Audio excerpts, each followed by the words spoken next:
Sir నమస్కారం sir. నమస్తే. Sir Vallabhaneni Vamsi కోసం పోలీసులైతే విస్తృతంగా చేస్తున్నారు సార్. ఎక్కడో కనిపించకుండా పోయారు, అజ్ఞాతంలోకి వెళ్ళిపోయిన వార్తలైతే వినిపిస్తున్నాయి సార్. 3 బృందాలుగా కూడా ఆయన కోసం ఎంక్వైరీ చేస్తున్నారు. మరి ఏం జరిగింది, ఏ క్షణంలో అరెస్ట్ చేసే అవకాశం ఉంది అని అంటున్నారు సార్. మరి మీ ఒపీనియన్ దీనిపైన? ఇది కూడా ఒక కక్షపూరిత ధోరణి అనుకోవచ్చా, లేదంటే ఇంకేదో విధంగా చూడొచ్చా? కక్ష సాధింపు చర్యల్లో భాగంగానే వంశీని అరెస్ట్ చేయాలి అనుకుంటున్నారా అనేది ఒకటి. అయితే ఆల్రెడీ ఒక క్రైమ్ జరిగి ఉంది అక్కడ. ఓకే. అంటే తెలుగుదేశం పార్టీ గన్నవరం కార్యాలయం మీద దాడి జరిగింది. ఆ విషయం అందరికీ తెలుసు. అది ఓపెన్ ఫ్యాక్టే. ఆ రోజున కొంత గొడవ జరిగింది అక్కడ. ఆ కేసులో వంశీ ఉన్నాడు. అది మాత్రమే కాదు, తెలుగుదేశం పార్టీ కేంద్ర కార్యాలయం మీద జరిగినటువంటి దాడి కేసులో ప్రభుత్వ అంటే సకల శాఖ మంత్రి అని పిలిపించుకున్నటువంటి సజ్జల రామకృష్ణారెడ్డి గారు కూడా ఉన్నాడు. ఓకే. కాబట్టి ఈ కేసులు అన్నిట్లో సీరియస్గా వ్యవహరిస్తే ప్రభుత్వం చాలామంది అరెస్టులు అవుతారు. ఈ పార్టీ కార్యాలయాల మీద దాడి చేయటం అనేది ఒక ప్రోగ్రామ్గా జరిగింది. నిజానికి ప్రజావేదిక కూల్చివేత దగ్గర నుంచి చూస్తే రకరకాల సందర్భాల్లో రకరకాలుగా దాడులు జరిగినాయి. చాలామంది నాయకుల మీద ఎలిగేషన్స్ ఉన్నాయి. ఈ ఎలిగేషన్స్ అన్నిటినీ వీళ్ళు సీరియస్గా కోర్టు పరిధిలోకి తీసుకెళ్లి కేసులు పెట్టి అరెస్టులు చేయిస్తారా అనేది చూడాలి. ఇప్పుడు పవన్ కళ్యాణ్ మీద కూడా ఆ రోజుల్లో కేసు నమోదైంది కదా.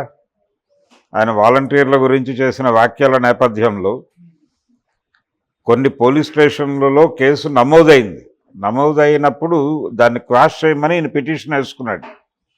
ఆ పిటిషన్ మీద కోర్టు డెసిషన్ చెప్పడానికి ముందు గవర్నమెంట్ ప్లీడర్ గారు ఏం చెప్పారంటే, మేము ఈ తరహా కేసుల మీద ఎలా వ్యవహరించాలనే దానికి సంబంధించి ప్రభుత్వం తరఫు నుంచి ఒక విధి విధానాల రూపకల్పన ఏదో జరుగుతోందని కోర్టుకు చెప్పాడు.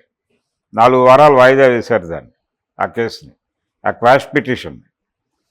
కాబట్టి ఇలాంటి కేసుల్లో ఎలా వ్యవహరించాలనే దానికి కూడా ఒక ప్రోగ్రామ్ డిజైన్ చేసుకుంటుంది గవర్నమెంట్కి సంబంధించినటువంటి న్యాయశాఖ, న్యాయ సలహాదారులు వీళ్ళందరూ కలిసి, అలాగే ప్రభుత్వ ప్లీడర్లు వీళ్ళందరూ కలిసి ఒక డిజైన్ అనుకుని ఆ డిజైన్ ప్రకారం ఎవరెవరిని ఎక్కడెక్కడ ఏ కేసులో అరెస్ట్ చేయొచ్చు అనేది జరుగుతుంది. ఇతనికి సంబంధించి వల్లభనేని వంశీకి సంబంధించి సీరియస్గా అరెస్ట్ చేయాలి అనేటువంటి అభిప్రాయం అయితే ప్రభుత్వానికి ఉన్నట్టుగా కనిపిస్తోంది. ఎందుకంటే అతను చాలా అగ్రెసివ్గా తెలుగుదేశం పార్టీ మీద దాడి చేశాడు.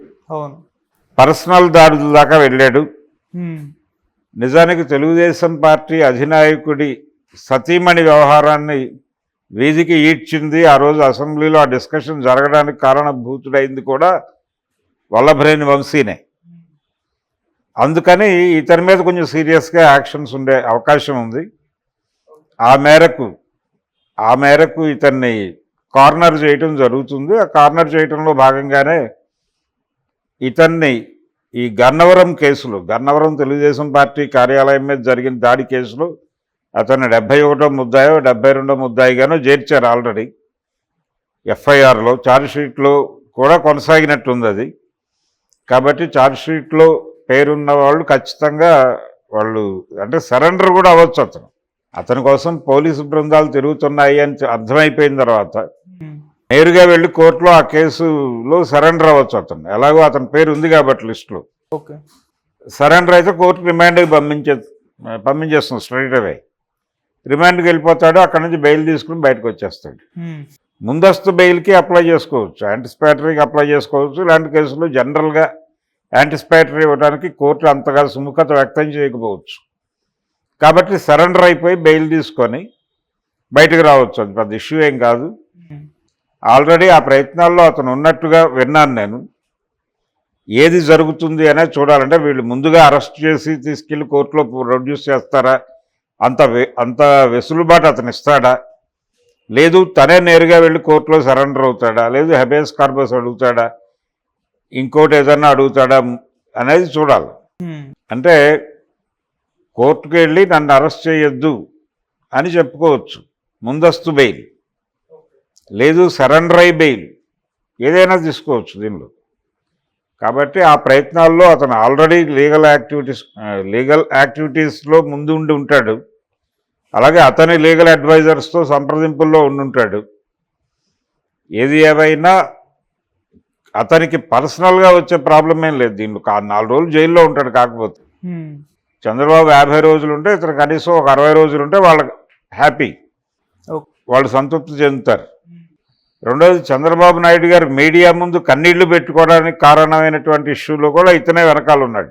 అవును, వల్లభనేని వంశీ ఉన్నాడు కాబట్టి కొంచెం సీరియస్గా ఉంటుంది. ఇతని మీద వాళ్ళ నజర్ సీరియస్గా ఉంది. దాన్ని ఎలా పరిష్కరించుకుంటాడు అనేది వంశీ ఆర్గనైజ్ చేసుకుంటాడు. ఎందుకంటే అతనికి తెలుగుదేశం కొత్త ఏం కాదు. ఆయన తెలుగుదేశం నుంచే వైసీపీకి వెళ్ళాడు.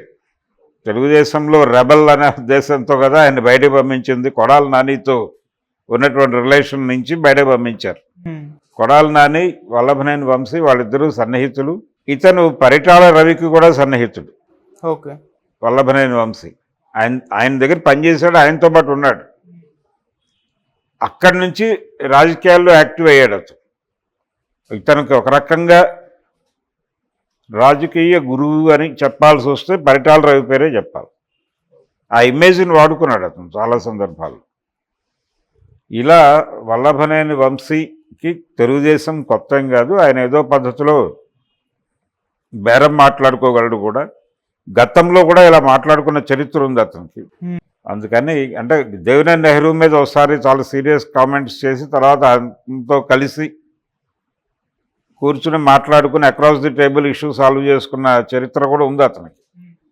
అందుకని ఏదో పద్ధతిలో సాల్వ్ చేసుకోవటమా, లేదు జైలుకి వెళ్ళిపోయి సరెండర్ అయిపోయి జైలుకి వెళ్ళిపోయి కొంతకాలం జైల్లో ఉండి ఇంకేమైనా కేసులు పెడతారేమో check. Okay, not only sir Vallabhaneni Vamsi అని కాకుండా ఇప్పుడు వైసీపీ నేతల పైన కేసులు నమోదవడం చూస్తున్నాం. స్వయాన జగన్మోహన్ రెడ్డి గారి పైనే స్పీడప్ అవుతున్నాయి కేసులు, కొత్త నమోదు అవుతున్నాయి. రోజా గారిపై ఆడుదాం ఆంధ్ర, ఈ విధంగా. అంటే ఇప్పుడు వైసీపీ నేతలంతా కూడా డిఫెన్స్ లో పడిపోయారు అనుకోవచ్చా?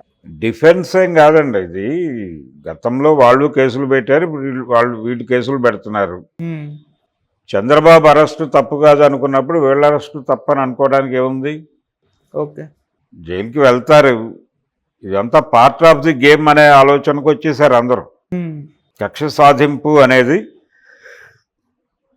ప్రతి సందర్భంలోనూ ఉంటుంది. రాహుల్ గాంధీని అనర్హుడిగా ప్రకటించి పార్లమెంట్ నుంచి బయట పంపించారుగా, అవును, కేవలం కక్ష సాధింపులో భాగంగానే. అలాగే ఇక్కడ కూడా అదే జరుగుతుంది. ఆ రకమైన టార్చరే ఉంటుంది ఎవరికైనా. అందుకనే ఒక బెటర్ పని ఏంటంటే వీళ్ళ పేరుతో ఒక జైలు, వాళ్ళ పేరుతో ఒక జైలు కట్టేస్తే వీళ్ళ అధికారంలోకి రాగానే స్వచ్ఛందంగా వాళ్ళు వెళ్ళి అందులో కూర్చునేటట్టు, లేదు వాళ్ళ అధికారంలోకి వస్తే స్వచ్ఛందంగా వీళ్ళందరూ వెళ్ళి దీనిలో కూర్చునేటట్టు ఒక డిజైన్ చేసుకోవచ్చు.